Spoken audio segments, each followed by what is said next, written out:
Welcome back into the Ohio MMA Podcast. I'm your host, David McKinney. Joining me on today's show is Mr. Connor Showtime Smith. What's up, Connor? What's up, man? How you doing?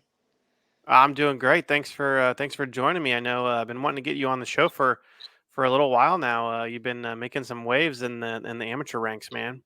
Absolutely, man. Thank you. This is something I've always wanted to do is be on a podcast. I actually have on my wall over there my goals for the year of 2024, and one of them was to be on a podcast. So I get to cross this off after we do this. So I appreciate that. Oh wow, that I don't know that anyone's ever had that goal before. That's pretty cool to help you out with your with your goal. Oh, it's awesome. Yeah. Yeah, speaking of goals, so you actually won one of the things I started doing this year with the Ohio MMA news and the awards to help me honestly to figure out who to nominate for some of the awards at the end of the year was do fighter of the month, and Yeah. you actually were the first amateur winner back in March after your big victory over Jeff Ryman. Talk me through that fight, man. That was a big win. It was a little bit of a comeback win. I watched the fight. It was entertaining as you always are, but talk me through it and then getting to win the amateur fighter of the month. Of course, that fight. It was a good fight. I took it. I want to say it was 2 or 3 weeks notice. I got offered it, so we did a catch weight 130, and I weighed in, made weight. Everything was good to go, and I knew he had fought one of my teammates in his first fight, so I kind of knew, what he was looking to do, and it was wrestle and control. That's what he was going to look for. So I was expecting that. So coming in, I mean, that's what he did. He shot his takedowns. He, kind of laid there. Didn't really hit me that much. Didn't attempt too much, but it really let me work off my back, throw up some submissions. I mean, I threw up about every submission you can think of. I think I threw Uma Plata at one point in that fight. So I was throwing everything up. And then I knew going into the third round, I was based off control time. I was probably down, 2 rounds. So I was like, I got to get a finish here. And I knew he's going to level change. He's going to shoot for my lead leg. And I was like, and I tried it in the second round. He shoots, spin around, and take his back. It's like, I can get it. I tried it in the second round. It didn't quite work. Third round, he shoots the shot. He catches the leg. I spin around, get my hooks in, flatten them out, get right under the net, get the rear naked choke. Exactly how I knew I could do it. Just took me 2 tries, but I got it. I knew I could get it. Yeah, that actually was something I thought I noticed that you had kind of basically done the same thing twice, and it is interesting to see kind of the in fight adjustments too, right? And that's Yes. something that as you get more and more fights, I feel like is going to happen. But one of the things looking at your record that I thought was interesting is you have all your wins by submission and stoppage, and your two losses are by decision. Is that Yeah. something that as a fighter you kind of think about, and you're like, I'm not really trying to fight for points or try, if it goes to a decision, I'm probably going to lose most of the fights. So you're just focused on finishes. Is that like your game plan going in, or do you feel like, maybe you might try to adjust in certain fights to try to fight and win if the fight does go to a decision? I think, finishes are entertaining. People like finishes. So, I mean, I love to give the people what they want. And I would definitely say I'm more of a grappler. I mean, the 3 submissions kind of speaks for itself, I feel. And I think grappling, you can make grappling entertaining. I think my grappling is entertaining. I don't just take people down and lay on them. I throw up crazy submissions and all kinds of stuff. My first submission was like an inverted mounted triangle. It was crazy. Like Yeah. I make it entertaining. And I think it kind of just, as the fight goes, you kind of see like, you kind of get a feel, like, there's a finish here. Like when that last fight, I was like, I can get that. It's there. Like I knew that rear naked choke would be there, and it's there. And then just some fights, you're like, oh, this is gonna be a long one. This one might have to end up going to the judges. I'm always looking for a finish if I can get it, but I won't be stupid with it. I won't get myself in a bad position trying to get a finish if I don't have to. Yeah. So the other thing too, I know you mentioned that you're probably more of a grappler. With that in mind, I say that you've done some boxing fights as well. Is that just to continue to improve your striking, or is it more so just to be able to get fights?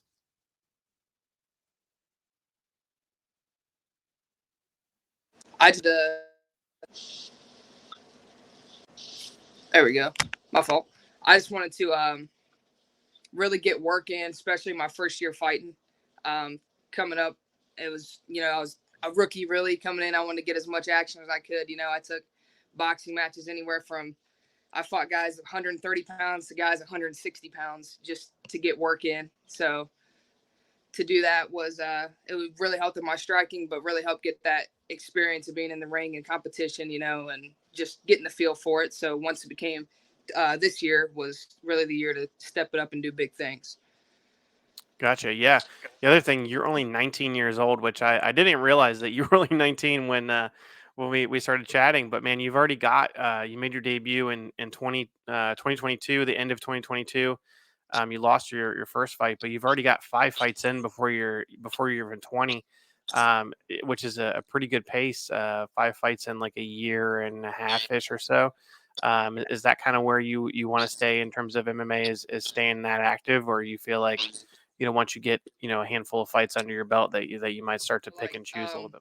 I did take at the beginning last year really took a lot more fights close together, and it was always that thing of like you fight and then after you get done you're like I should take a break, I should chill a little bit. Then a week goes by and you're like I want to fight again, and that's really what it was. I couldn't stop myself from wanting to fight, but I feel like the more I win, the more competitive these opponents are going to get. So it's not really a thing where you can I can just walk in 2 weeks, fight this guy, and then 2 weeks later fight another guy. Like these are everybody that I'll be fighting now is going to be really competitive and good fighters, people that you got to prepare for, you got to train for, watch film on.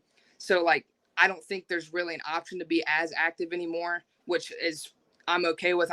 Like you said, I'm 19. I'm in no rush to fight as many people as I can. Like I got time. There's a lot of good fighters out in Ohio, especially at flyweight. There's a lot of good guys out there. So I'm in no rush to do it all back to back, but I'd like to stay a little active, but not a little less than what I was, find the middle ground, I guess. Yeah, yeah. So you're also super young. How did you get involved in MMA, and how'd you get started?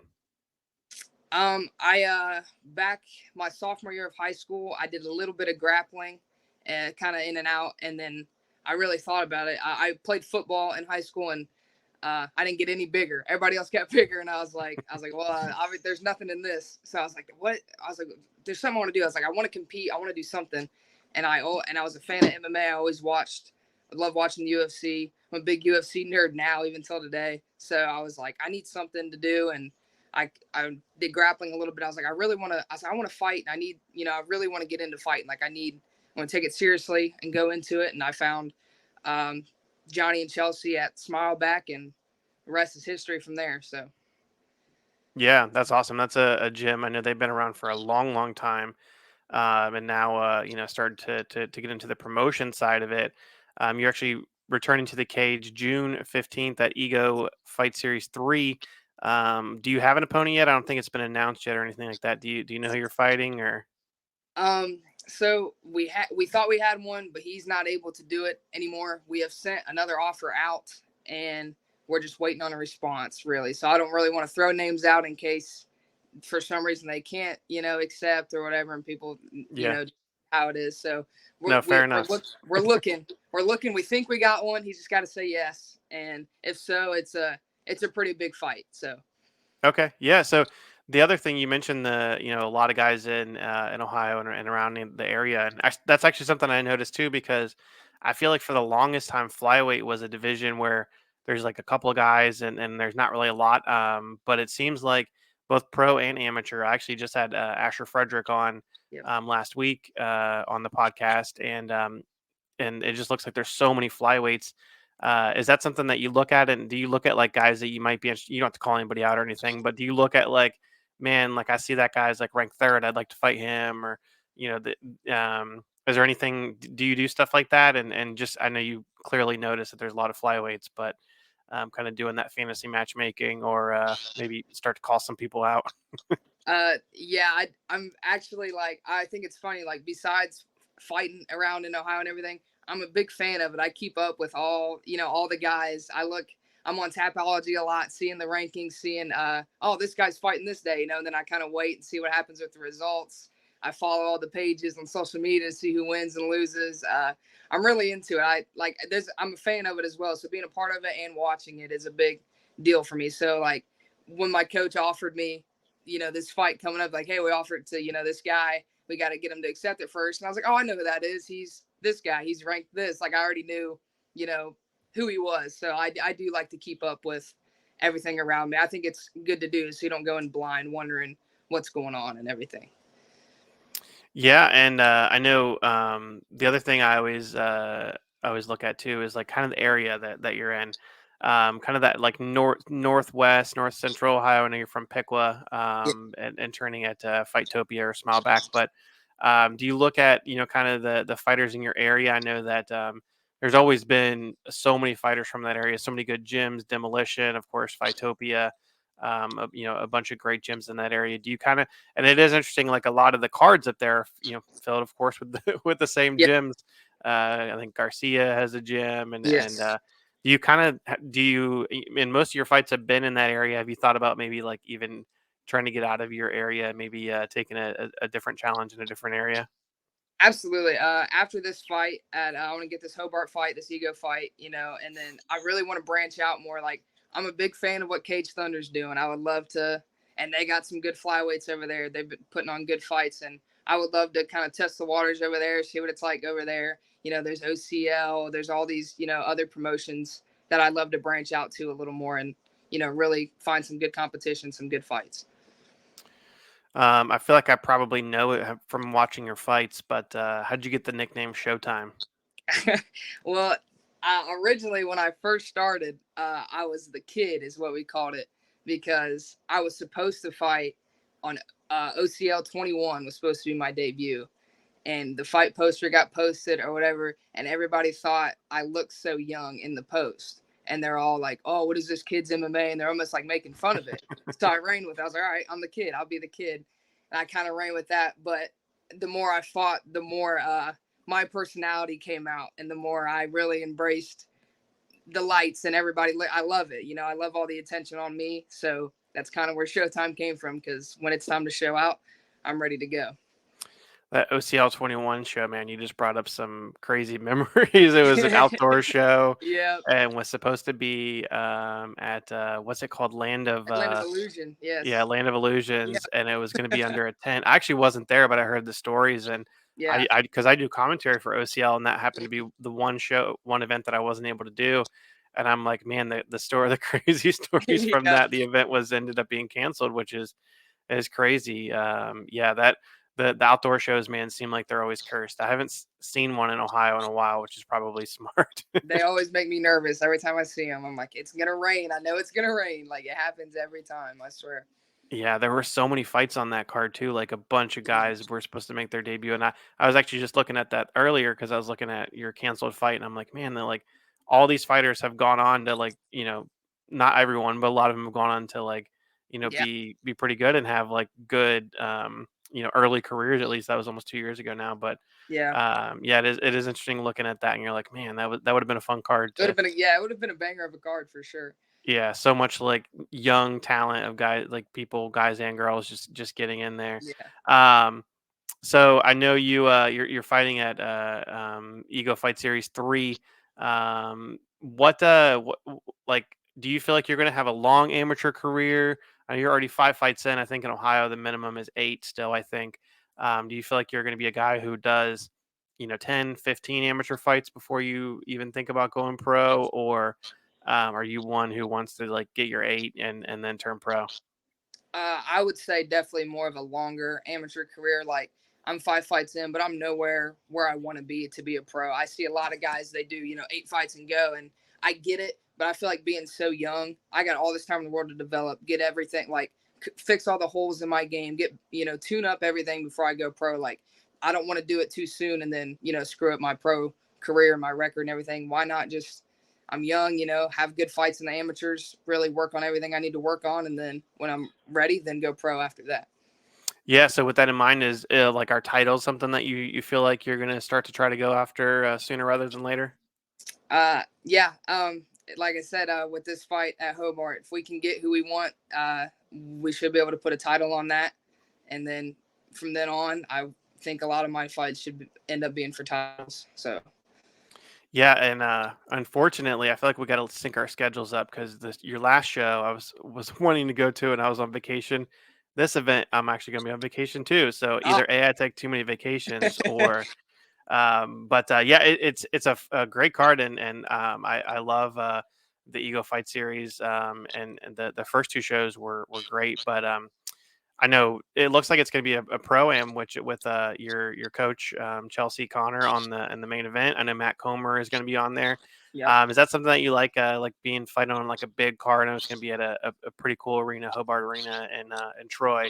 Are you hoping like maybe get a fight early and then sit back and be able to watch the rest of the fights, or is that something that you do or no? Um, when there's a lot of teammates on the card, I like I said, I'm a big fan of it still, so I like to watch it as well.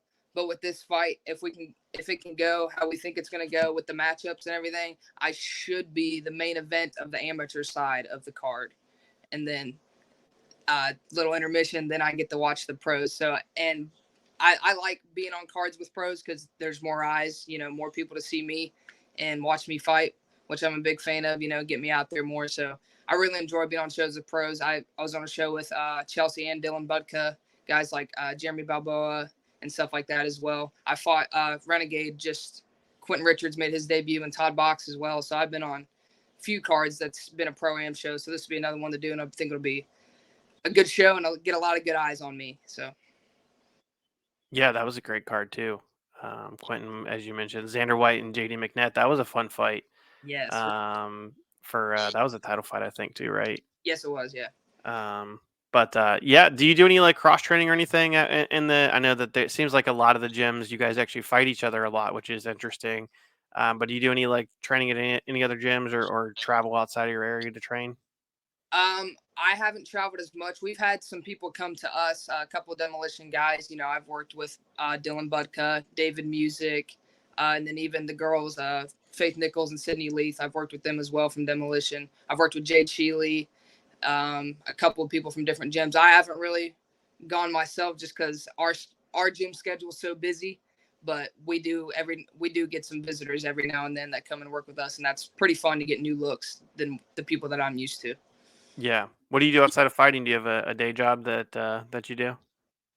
Yeah, I do. Little part-time jobs on the side. I really set my life up to where, I can still get a little bit of money coming in for what I need, but fighting that's what I want to do. So I get it to where my day's free for our training schedule. So everything's good set up for that. So I can be there all day, every day if I'm needed. So Yeah, I mean that's got to be a huge advantage, especially so young and you're so early in your career that you're able to. I mean, not be a full time fighter, but you're able to focus.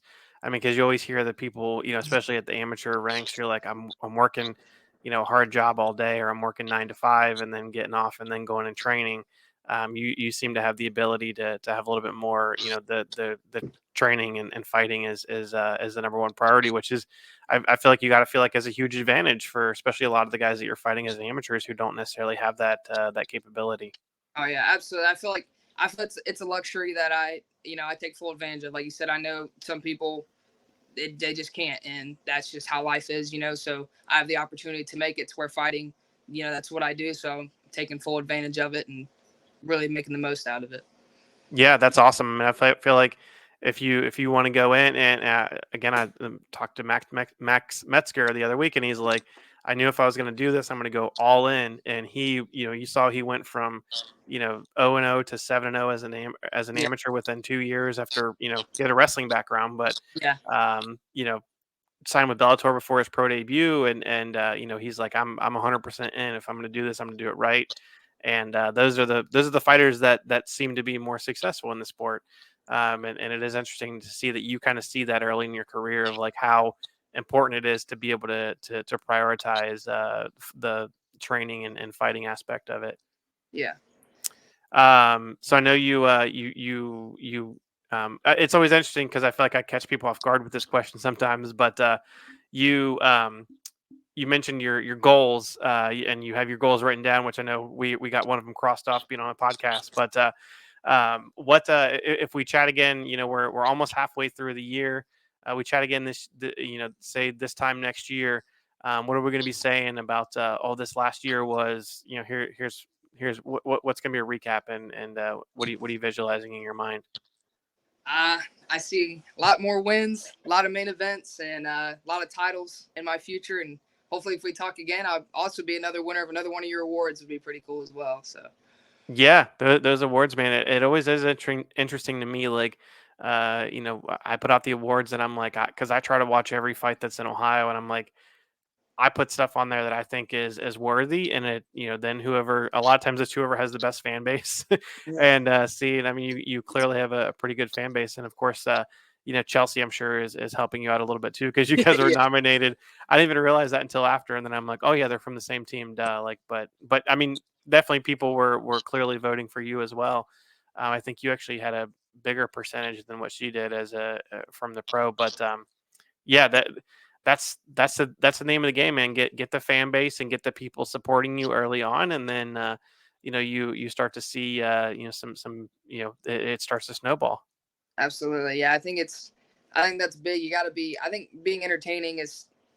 I think a lot of people, even on like in the UFC level, you see guys that are like these. They're really good fighters, but like a lot of the fans of UFC they're casual fans. They don't like that. They want to see entertaining people. Like people like Conor McGregor's coming back. People are gonna kill to see Conor McGregor. He hasn't won in how long? You know what I mean? Like, no, don't get me wrong, he's still an incredible fighter, but like he still hasn't won in so long. You get these guys that are fighting all the time, but they might not have that personality or that entertainment, that star factor, and it really holds them back. So I really try to let my personality out. I don't try to hold it in, and I feel like that's gotten me a lot of fans and a lot of people on my side.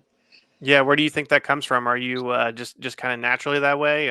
I always, I'm a pro wrestling fan, so I feel like I get a lot of the like aspects of that of like, you like the guys who are interesting and entertaining, right? 'Cause there's some guys it's like, oh, this dude's like this amazing wrestler, but he has zero personality, and you're like, Yeah, so what, right? Like, at some point you wrestling is a fake fight, and it's like there's real yeah. fighting out there. If I wanted to watch that, I want to be entertained. So do you get it from just naturally, or watching people, or how do you get that entertaining aspect? Right before you said that, I'm huge pro wrestling fan. I've been watching it since I was a little kid. My dad was a local pro wrestler for longer than I've been alive. That's actually how I got into figuring out what the UFC even was when Brock Lesnar came back in Oh yeah. 2012. I wondered where he went. My dad explained it to me, and then that's the first time I ever saw the UFC and was a fan of MMA from there. So yeah, I'm a huge wrestling fan still to this day, and I feel like that's a lot of it as well. Seeing how those guys act on TV, and then even watching my dad growing up as well. So I feel like that's really helped me show what people like and what people want to see and how to entertain other people. Yeah, definitely. I mean, there's a lot of money in being entertaining, right? So, yeah, no, man. Like I said, you definitely caught my eye. I've been thoroughly entertained through your first 5 fights. I don't have a ton of guys who only have 4 or 5 fights on the show, and I feel like that says something. And you clearly have burst onto the scene just by being entertaining, and of course winning fights, and you got to be able to back it up too as well, right? But yeah, man. Like I said, I've been entertained. I'm a fan. I enjoy watching you fight. And I know I always have it circled on my fight card when I know you're on a card. So, Awesome. um, yeah. Anything else you want to mention, man? Any thanks, sponsors, anything like that? I know will hopefully we'll get sooner rather than later. We'll get the fight announced, and we'll have it on Ohio MMA News. But Absolutely. yeah. Just obviously shout out all my teammates and coaches at Smileback Training Center. They turned me into the entertaining fighter that I am today. So, and then obviously shout out all my friends and family and fans that watch this stuff, and my sponsors, Redneck Party Bus and the Gentleman's Chair. And I'd like to shout out, if you guys want to follow me on Instagram, I.am_Connor Smith on Instagram, and on TikTok, Smitty8735. I do a lot of UFC stuff on there where I predict the UFC cards coming up or rescore close decision fights and fun things like that. So if you like that, you can follow me on TikTok as well. What's Redneck Party Bus? That sounds awesome. That's one of the best sponsors I've ever heard. As a pro wrestling fan, you remember Jimmy Wayne Yang from WWE in the mid 2000s? Yeah, yeah. That was he used to own that, and he ended up selling it to a guy that my dad wrestled with, Kyle Craven, and so he wrestled with my dad, so I knew from there, and I was looking for sponsors, and he's like, dude, I'd love to sponsor you with my party bus business. So he's got a business for a party bus, and we're in touch, and that was my first sponsor. So That's awesome. Are they like local in Ohio, or are they just everywhere? Or yeah, mostly in Ohio. Yeah. Okay, I'll have to look that up. Redneck Party Bus. Absolutely. You got to get some fans to do the Redneck Party Bus to come to your fights Yes, or something that like would that. be incredible. That's something I would love to do eventually. That'd be Do like awesome. a giveaway of like whoever buys the most tickets or something, or if you buy a ticket from you get entered to win a free party bus ride to the fights and then ride home so you don't have to worry about drinking. There you go, There Redneck you go. Party Bus. You got the mind for it. That's what I'm talking about. I like that. I need to There be a you go. consultant or something, man. That There that you go. that sponsor is awesome though. Yeah, I'm gonna look them up. Redneck Party Bus. There you go. Maybe they'll sponsor this show too. There you go. Give it a shot. But yeah, man, thank you so much. Like I said, I'm a fan. Hopefully, June 15th, will the fight comes through, and yeah, we'll be looking out for you for some of those awards too at the end of the year. Absolutely. Thank you so much, man. Like I said, this is something I've always wanted to do. I think the podcast stuff and the awards and all that is so cool. Like I said, it's on. I had win Ohio MMA award and be nominated are two things crossed off on the wall over there. Oh, You there got you go. that done for me as well. So I get Yeah. to cross off, be on a podcast as well. So Well, I've done three of them for you. Then I yeah, just tell me. I mean, give me the rest of your list. I'll do them all for you. you did. You got you're almost half the list done because of you. I really appreciate it, man. Yeah, yeah. Hopefully win a title, something like that. That's on We'll there as well. Yep. It's awesome. Yeah. All right, man. Well, we'll get the list done before the end of the year, and thank you so much for being on. And we will be back next week with another episode. absolutely, man. Thank you so much.